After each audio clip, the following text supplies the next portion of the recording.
اصل مسئلہ پاکستان کا شفاف اور غیر جانبدارانہ انتخاب ہے کہ جس سے عوام کا اعتماد بحال ہو۔ انشاءاللہ ہم عوامی تحرک کے ذریعے انتخابات کو بھی ان تمام خرابیوں سے نکالنے کی پوری کوشش کریں گے۔ بہت شکریہ۔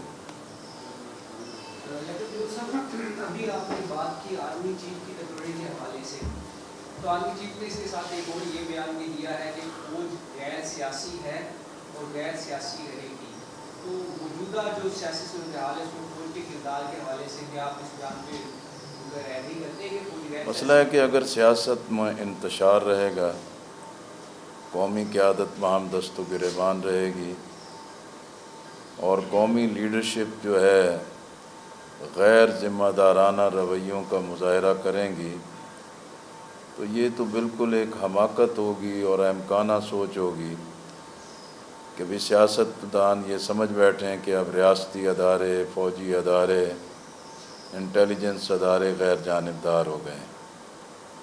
وہ طاقتور طبقہ ہے، ان کی طاقت کو صرف اور صرف سیاسی یکسوئی پر ہی توڑا جا سکتا ہے، اور وہ اسی صورت میں ممکن ہے کہ قومی قیادت قومی ترجیحات پر اکٹھی ہو اور قومی ڈائلاگ کرے، وگرنہ یہ کوئی نئے بیانات نہیں ہیں۔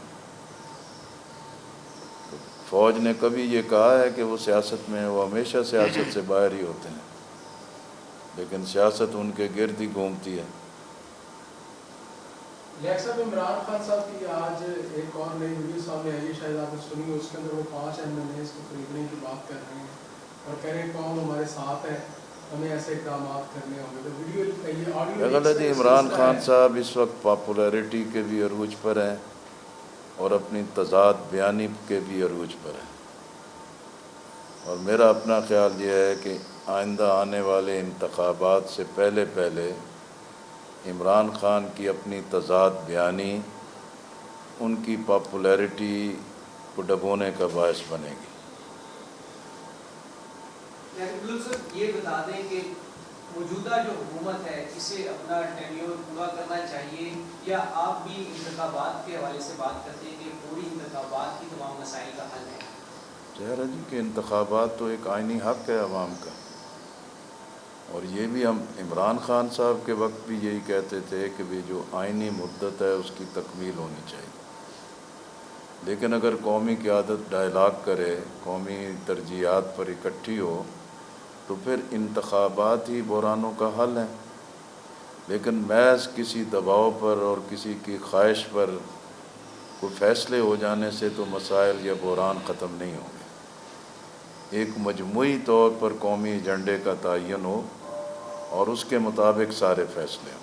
عمران خان صاحب نے کہا کہ میں کال دینے والا ہوں دھرنے کے حوالے سے اسلام آباد جائیں گے، پورا اسلام آباد کو لاک ڈاؤن کر رہی ہے حکومت، اور اس کے ساتھ ساتھ کچھ سینیٹرز ہیں جو قیادت ہے انہیں گرفتاری کا سلسلہ بھی شروع ہو گیا ہے۔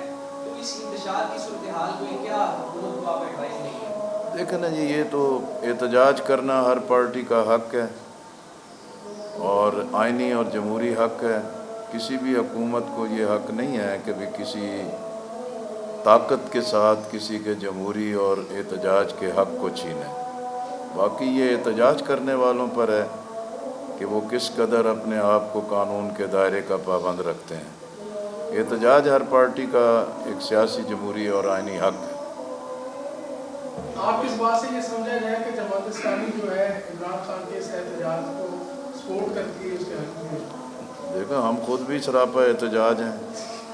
ہم مہنگائی کے خلاف احتجاج کر رہے ہیں، بے روزگاری کے خلاف احتجاج کر رہے ہیں، ٹرانسجنڈر قانون کے خلاف احتجاج کر رہے ہیں۔ آج بھی مال روڈ کے پر لاہور میں ایک بڑا مظاہرہ ہوا ہے۔ ہم تو مسلسل احتجاج کر رہے ہیں۔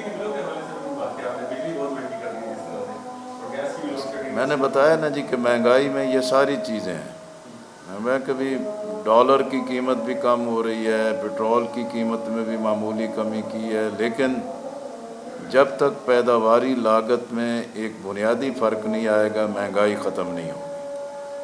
اور بجلی کے بلوں کے اندر جو ایک ناجائز ٹیکس بڑھا دیے گئے ہیں اور ایک عوام کی جیبوں پر ڈاکہ مارا جا رہا ہے، تو یہ بجلی کا جو بوجھ ہے یہ سب کے لیے ناقابل برداشت ہے۔